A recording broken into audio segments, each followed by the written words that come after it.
बिस्मिल्लाहिर्रहमानिर्रहीम। अस्सलाम वालेकुम फ्रेंड्स, आज हम देखेंगे क्लासेस में कंस्ट्रक्टर। Very important.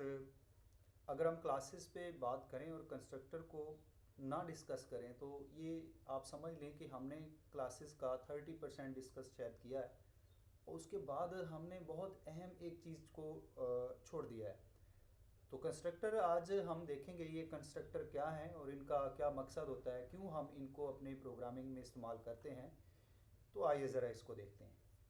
कंस्ट्रक्टर ये स्पेशल मेथड्स होते हैं, यानी फंक्शंस होते हैं जो ऑटोमेटिकली कॉल हो जाते हैं जब आप किसी क्लास का ऑब्जेक्ट क्रिएट करते हैं। ये बहुत इंपॉर्टेंट बात है कि यानी ये मेथड्स हैं, फंक्शंस हैं जो ऑटोमेटिकली कॉल हो जाते हैं और क्रिएट भी हो जाते हैं और कॉल भी हो जाते हैं जब आप ऑब्जेक्ट क्लास का क्रिएट करते हैं। एक बात। दूसरी बात यह है कि ये हमसे पैरामीटर ले सकते हैं लेकिन वैल्यू को रिटर्न नहीं करेंगे। आप इनको पैरामीटराइज कर सकते हैं, आप इनको पैरामीटर दे सकते हैं, वैल्यू दे सकते हैं, लेकिन आप इनसे वैल्यू रिटर्न नहीं कर सकते। तीसरी बात कि इनका जो मकसद है वो ये है कि हम जो वेरिएबल के डाटा मेंबर्स क्लास के जो डाटा मेंबर्स होते हैं, हम उन डाटा मेंबर्स को हमने वैल्यू असाइन करनी हो, इनिशियलाइज करना हो हमने, तो हम इन कंस्ट्रक्टर को इस्तेमाल करते हैं। इनका नाम सेम वो नाम होगा जो आपकी क्लास का नाम होगा। आइए ज़रा यहाँ इनके सिंटैक्स को भी देख लें कि इनका सिंटैक्स क्या होगा। ये आपके सामने है। आप क्लास का नाम लिखेंगे, ये आप देख रहे हैं यहाँ पे हमारे सामने ये क्लास है। ये क्लास का नाम लिखा हुआ है, क्लास एक्स के नाम से हमारी क्लास है। उसकी बॉडी शुरू होगी और पब्लिक एरिया में जाके आपने उस क्लास एक्स का कंस्ट्रक्टर क्रिएट करना है। तो यहाँ आप देख रहे हैं कि एक्स आगे पैरेंथेसिस और फिर कर्ली ब्रेस है। तो ये एक्स जो है ये पैरेंथेसिस के साथ ये हमारा कंस्ट्रक्टर है और ये हम सेम उसी नाम से बना रहे हैं जिस नाम से हमारी ये क्लास है।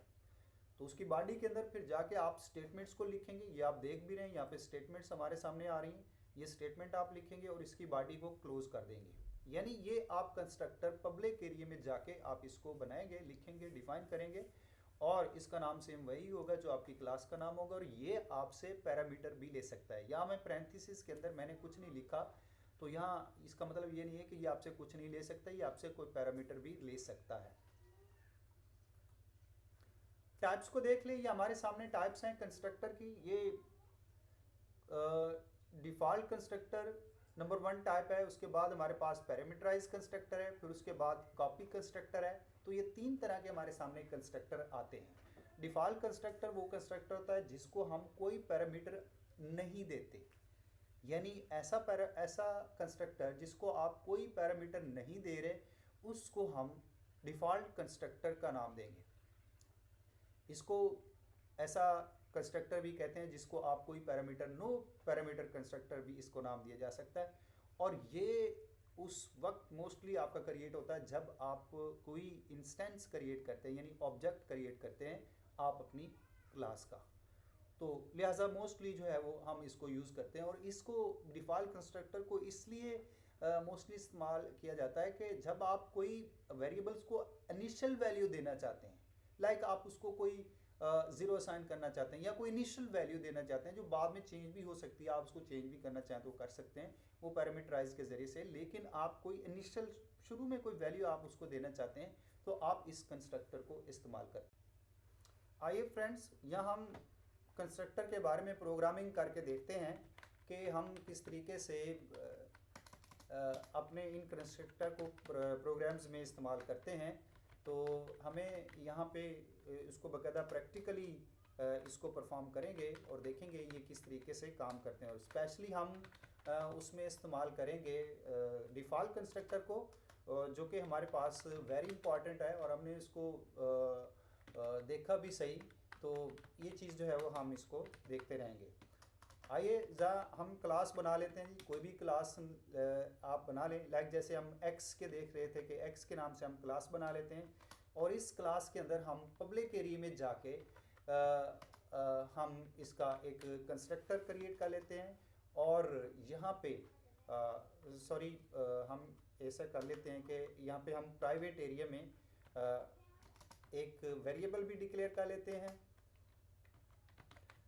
और उसको फिर हम इनिशियलाइज करना चाहते हैं। तो यहाँ पे इंट ए के नाम से मैंने वेरिएबल ले लिया, एक वेरिएबल ले लिया है और यहाँ पे अब मैं कंस्ट्रक्टर क्रिएट करूँगा इस क्लास का। तो आप यहाँ पे देख रहे हैं कि यहाँ पे मैंने एक कंस्ट्रक्टर बनाया है और कंस्ट्रक्टर बनाने का मकसद ये है कि जैसे हमने कहा कि हम अपने वेरिएबल को वैल्यू देते हैं जो हमने डिक्लेयर किया होता है।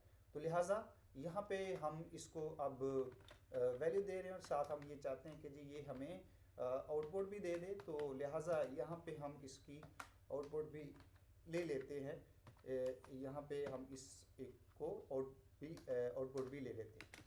आइए ज़रा मेन पे चलते हैं। तो जैसे हमने डिस्कस किया था कि हमारा जो कंस्ट्रक्टर है उस वक्त क्रिएट हो जाता है जब हम उस क्लास का ऑब्जेक्ट क्रिएट करते हैं।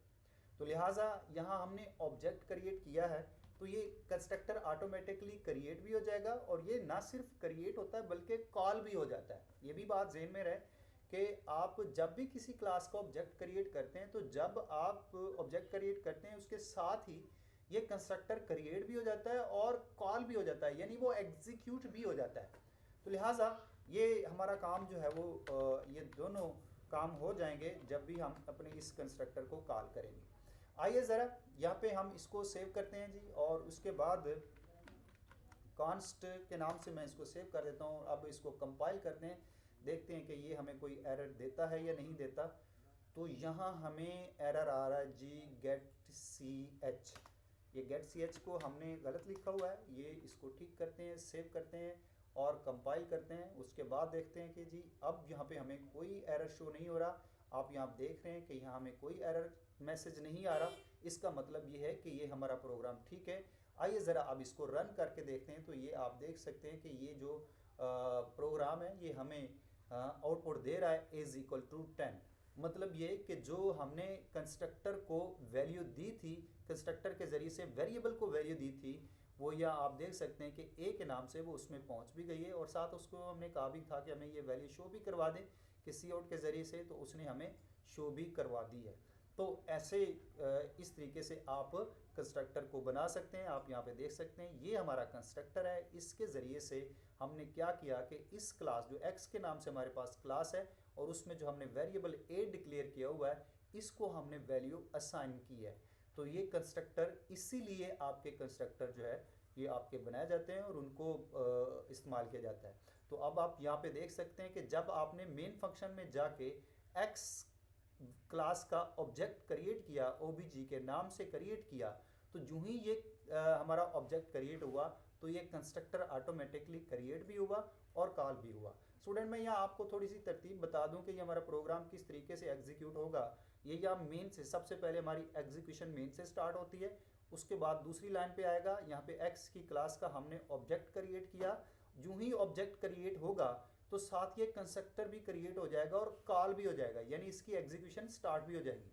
तो कंट्रोल हमारा यहाँ आएगा x की इस क्लास के ऊपर और इसमें पहला काम उसने करना है कि 10 वैल्यू ये जो वेरिएबल है इसको असाइन कर देगा। इसमें 10 चली जाएगी, उसके बाद अगली स्टेटमेंट को एग्जीक्यूट करेगा। यहाँ हमने लिखा है कि a is equal to 10, a is equal to a की वैल्यू में प्रिंट करवा दे। ये हमें वो शो करवा रहा है भाई, आप देख भी रहे हैं कि a इज इक्वल टू ये मैसेज हमें शो हो रहा है और उसके बाद a की वैल्यू हमें शो हो रही है। तो ये आप यहाँ पे देख रहे हैं ये हमें यहाँ पे शो हो रही है। ये प्रिंट करवाने के बाद फिर इस यहाँ पे हमारा ये कंस्ट्रक्टर ख़त्म हो रहा है तो कंट्रोल वापस जाएगा ये जहाँ से आया था, ये इस लाइन से वापस गया था कंस्ट्रक्टर के ऊपर। उसके बाद ये गेट सी एच पे आएगा, अर्जी तौर पे प्रोग्राम बंद होगा और यहाँ पे हमारा प्रोग्राम मुस्तकिल तौर पे बंद हो जाएगा। तो इस तरीके से फ्रेंड्स आप इन तमाम चीज़ों को देख सकते हैं और इस तरीके से कंस्ट्रक्टर को इस्तेमाल कर सकते हैं। हमने पहली किस्म देखी थी कंस्ट्रक्टर की डिफ़ॉल्ट कंस्ट्रक्टर। तो यहाँ आप देख सकते हैं कि ये जो कंस्ट्रक्टर है ये हमसे कोई पैरामीटर नहीं ले रहा, इसलिए ये हमारा कंस्ट्रक्टर जो है ये डिफ़ॉल्ट कंस्ट्रक्टर है। तो इस तरीके से आप डिफ़ॉल्ट कंस्ट्रक्टर को इस्तेमाल करते हैं, स्पेशली हम अपने वेरिएबल को इनिशियलाइज करने के लिए। आज के लेक्चर में इतना ही। अगर आपको कोई क्वेश्चन है तो ज़रूर कमेंट्स में बताइएगा। अपना ख्याल रखें। अल्लाह हाफ़िज़।